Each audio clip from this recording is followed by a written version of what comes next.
You are not starting a program or a course. I don't care if you're a physician who's going, from conventional into like health coaching in the more alternative space. I don't care if you have 4-month programs to help people with their gut health and all the different things. It is a business that you're starting, and you need to give it the respect of that. Not an income stream, but the respect of an actual business that needs to be branded, that needs an actual marketing strategy, that needs an actual budget. I have so many practitioners that I work with that because they are so smart and, they're so skilled and they're so sought after that they believe that that will be the reason that they can build their genius program, and then people will just automatically come to it and find it. And that's just not how this works. It's a company. And I want you to start thinking about that. This is not passive income we're talking about. We're talking about the infrastructure of a real online digital marketing company. This is not anything to set and forget. And most importantly,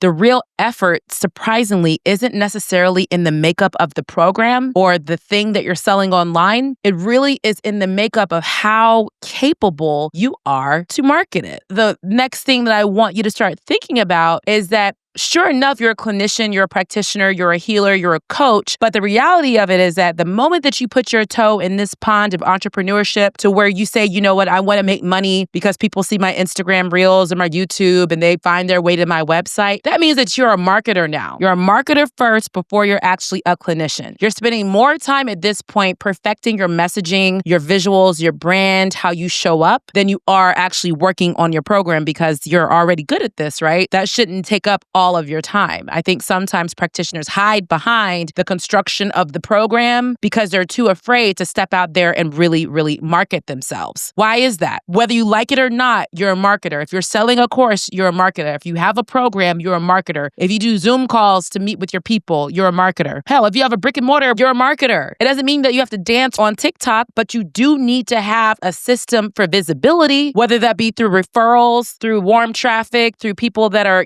referring directly to you, people that find you online, people that opt into your email list. But I need you to kind of sit with this for a moment. Don't get caught up in making the program. Get caught up in the message of how you're going to get people attracted to you. And I also want you to know that you're going to feel exposed, practitioner. It's going to be uncomfortable. Why is this going to be uncomfortable? Because most of you all haven't had to do this. For some of my clients, insurance has always dictated how much they're worth, right? Maybe they were working in a setting where it was just a patient factory and people were just feeding you referrals and stuff. You didn't have to do anything. This is forcing you to step outside of your comfort zone, to be seen as that expert, that thought leader, and to become the product. You are the product that you're selling. You look the part. You walk that part. You talk the talk. You haven't had to sell yourself before because you're used to referrals and insurance and word of mouth, but the online world is just different. So you need to stretch yourself so you can feel comfortable showing up at networking events. You can be excited about the reels and the YouTube long form copy that you have to make. You can feel good about putting yourself out there to be on other people's podcasts or creating the budget to run ads. But I want you to stay in the zone, stay on mission. There's so many ways to grow an online health business. What if it's webinars? Well, guess what? Your first webinar may be a flop. We talked about this in another episode about how masterclasses and things, because you weren't taught to be the salesperson. You were taught to be the clinician and the healer, not the person that, knows how to convince people through storytelling on how to sign up for their products and services and get their life changed. And what no one tells you is that it may be hard. Yeah, your first webinar may be a flop. Yeah, your friends may not understand. Yes, this may take a little bit longer than you want to, but it's also the most freeing and the most powerful thing you'll ever build when you build your strategy with heart and with passion and with purpose, where you're not just grabbing some strategy off the shelf or something that you've heard at a conference, but you are really thinking and positioning, how can I show up online? And you all need multiple lead sources. You can go back to one of my earlier episodes where I'm talking about how everyone should have 7, 8, 9 lead sources, but y'all think about this first. Are you on next door? Google My Business. Is your website optimized? Do you have a lead magnet where people can actually find the lead magnet? Okay. Are you hidden somewhere? Are you findable? Are you on LinkedIn? Are you on YouTube? Are you podcasting? Are you at networking events? Are you making events on Eventbrite? I could keep going on and on and on about this, but that's the engine that you need to create when you're in the online space. And I've said this before, individuals, especially for health conditions, are consuming information at an alarming rate, at like 20 or 30, if not 400 times higher than we were pre-COVID. So you need to arm yourself with the tools and the strategy to be successful that goes well beyond the idea that you created. So let's keep this in mind. Yes, you're going to need a team. You are going to need the tech. I could say, yeah, I want you to learn how to use Teachable and Kajabi and Thinkific and all these tools and go high level, but you're not going to know what to do with it unless you just have the tech brain for it. You sure need to know the fundamentals of it, but then I need you to start thinking about outsourcing, right? This is what we don't think about before we open businesses. That's why I say it goes well beyond the program. Who are the team and the tech and the tools that's going to get me where I need to go? We teach all about this in Mindshare and Health Business Growth Collective and a couple of other places where I love to play and mentor and coach. I find that this piece is reportedly the big